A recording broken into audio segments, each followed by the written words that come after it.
জয় ঠাকুর শ্রী রামকৃষ্ণ। আগে একটা শুদ্ধ আমাকে প্রশ্ন করা হয়েছে, আমি উত্তর দিচ্ছি, চেষ্টা করছি।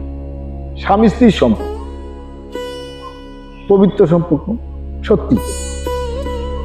স্ত্রী যদি ধর্মপরায়ণ হয়, অতিথিপরায়ণ হয়, স্ত্রী যদি সতীর সাধ্য মানে সৎ পথের অধিকারী হয়, তাহলে সেই স্ত্রী তার জায়গায় স্ত্রী হিসেবে, পত্নী হিসেবে, সহধর্মিণী হিসেবে একটা উল্লেখযোগ্য স্থান প্রতিষ্ঠান করে। কিন্তু অপরদিকে স্বামী মানে কি?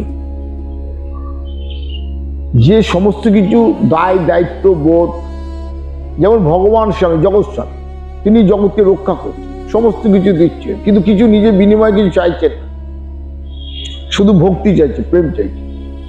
তো সংসার ঠিক স্বামী যদি তদ্রূপ হয়, স্ত্রীর দায়িত্ব কর্তব্য এবং তার সমস্ত কিছুর দিকে তাকে রক্ষা করে, তাহলে সেই স্ত্রীও স্বামীর প্রতি আনুগত্য থাকে। কিন্তু আজকাল দিনকালে দেখা যায় স্বামী মানে হচ্ছে একটা উপাধি পাওয়া। আমি স্বামী, আমাকে তোমরা মানবে, আমি তোমাদের দুঃখ কষ্ট গিয়েছি আমার জানা দরকার। আমার স্ত্রীরা বলছে যে আমি স্ত্রী, তুমি আমার দেখাবার কিছু করছো না, আমাকে বোঝার চেষ্টা করছো, তুমি স্বামীর অধিকার করছো। এই যে বিপরীতমুখী মেরু যখন থাকে, তখন সেখানেই অশান্তির কারণ ঘটে। তাই আমি মনে করি সংসারে পত্নী যদি পেত্নী হয়, সেই সংসার কখনো সুখের হয় না। আর স্বামী যদি আসামি হয়, সেই সংসারও সুখের হয় না। দুজনকেই ধর্মপরায়ণ হতে হবে।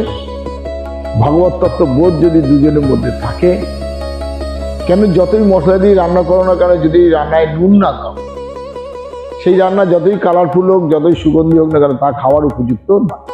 ঠিক তেমনি জীবনেও তুমি যতই কিছু করো না, যদি তোমার মধ্যে যে ধর্ম ভাব না থাকে, ধর্মীয় ভাব না থাকে, সংস্কার যদি ভালো না থাকে,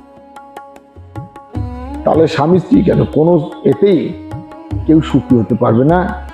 অশান্তি থাকবেই থাকবে। জয় মা, জয় ঠাকুর শ্রী রামকৃষ্ণ।